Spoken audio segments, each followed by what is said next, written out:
اسے شدت سے اپنی غلطی کا احساس ہو رہا تھا۔ اسے شاویز کے ساتھ یہ اتنا بڑا دھوکہ نہیں کرنا چاہیے تھا۔ اگر اس دن واقعی وہ لوگ شاویز کو مار دیتے تو وہ کیا کرتی؟ اسے یقین نہیں آ رہا تھا کہ شہباز افندی اور سفیان افندی نے اس کا سودا کر رکھا تھا۔ اسے یہ بات رلا رہی تھی کہ اس نے ہر انسان پر یقین کیا تھا سوائے شاویز کے، لیکن قصوروار وہ اکیلی نہیں تھی، شاویز بھی اس قصور میں برابر کا شریک تھا۔ وہ اسے ساری سچائی پہلے ہی بتا سکتا تھا۔ پریسے کو اب شاویز کی اس ساری تکلیف اور نفرت کا مطلب سمجھ آ رہا تھا۔ اتنے سال اس انسان نے تنہا اذیت کاٹتے اتنی مشکل میں گزارے تھے، صرف اس کے خاندان کی وجہ سے وہ اربوں کی جائیداد کا مالک سڑکوں پر زندگی گزار کر بڑا ہوا تھا اور وہ اسی کے پیسے پر عیش کرتے رہے تھے۔ پریسے شاویز کی ناراضگی کے ساتھ ساتھ اس کی اذیت کے بارے میں بھی سوچتی تڑپ رہی تھی۔ اسے شاویز کا وہ ناروا سلوک، وہ نفرت اس کی اذیت کے آگے بہت کم لگنے لگی تھی، کیونکہ اس کی زندگی کی تلخ حقیقت نے اسے اتنے تلخ بنا دیا تھا کہ لیکن اب وہ اپنے اس وحشی درندے کی زندگی کو واپس سے حسین بنانے کا عہد خود سے کر چکی تھی۔ شاویز سکندر اس کی محبت تھا، جس نے انجانے کئی بار اپنی جان پر کھیل کر اس کی جان بچائی تھی، اس کی خاطر آگ تک میں کود گیا تھا۔ شاویز نے بالکل ٹھیک کہا تھا، وہ بے وقوفی نہیں تھی جو اس کی محبت نہیں سمجھ پائی تھی۔ وہ اپنے ہر عمل سے اس کے سامنے اپنی دیوانگی کا اظہار کرتا آیا تھا، مگر وہ پاگل سمجھ ہی نہیں پائی تھی۔ وہ آخری لمحے تک اس بات پر ہی ڈاؤٹ فل تھی کہ شاویز اس سے محبت نہیں کرتا، اسی لیے وہ ان سب کی باتوں میں آ گئی تھی، مگر شاویز نے اس دن اس کے سب گھر والوں کے سامنے اپنی کم محبت کا اظہار کرتے اس کا یہ ڈاؤٹ بھی کلیئر کر دیا تھا۔ لوگ خوشگوار ماحول میں انتہائی رومانوی انداز میں اپنی محبت کا اظہار کرتے تھے، جبکہ شاویز سکندر نے یہ کام بھی سب سے منفرد کرتے ہوئے بندوقوں کی چھاؤں کے نیچے کھڑے ہوتے ہوئے انتہائی غصے بھرے انداز میں اپنی محبت کا اظہار کیا تھا۔ لیکن پریسے کے لیے تو وہ اقرار ہی بہت زیادہ اہمیت کا حامل تھا کہ شاویز کی تکلیف کا سوچ کر اس کا دل درد سے بھر جاتا تھا۔ وہ کتنی اذیت میں تھا، وہ اتنی شدید محبت کرنے کے باوجود اس کا درد نہیں سمجھ پائی تھی، لیکن اب اس کی زندگی کا ہر مقصد اس کے سامنے کلیئر ہو چکا تھا۔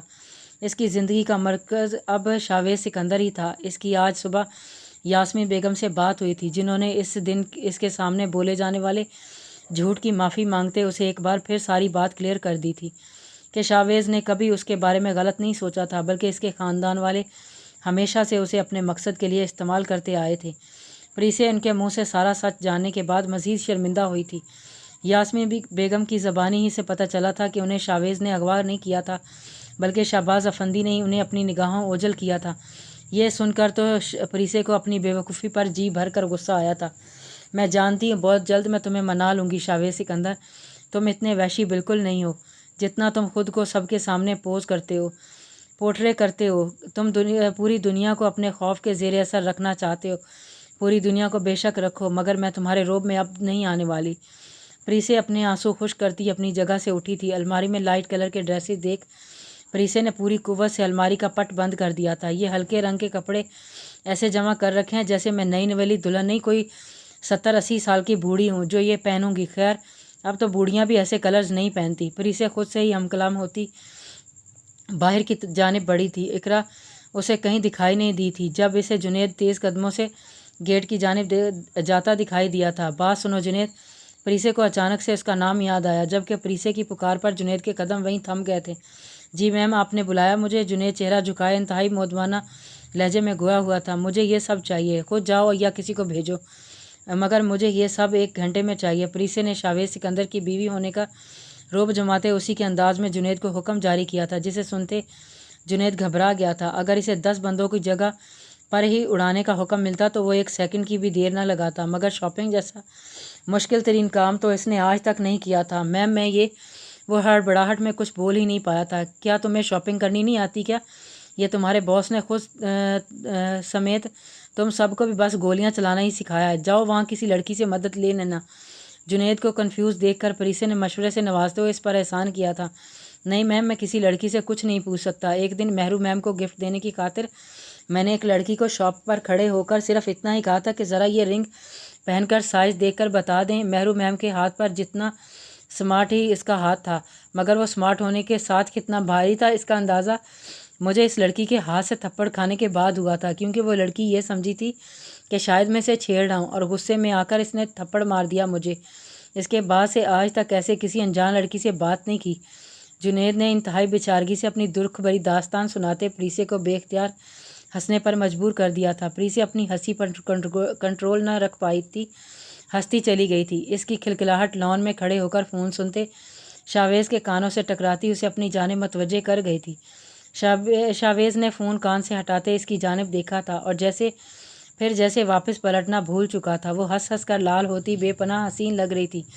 اس کے چہرے کا بھولا پن اور معصومیت دیکھنے والے کو اپنے سحر میں جھکڑنے کے لیے کافی تھی۔ شاویز سکندر بھی خود کو اس سحر سے نہیں بچا پایا تھا جب نگاہوں کی تپش پر اچانک پریسے کی ہنسی کو بریک لگی تھی۔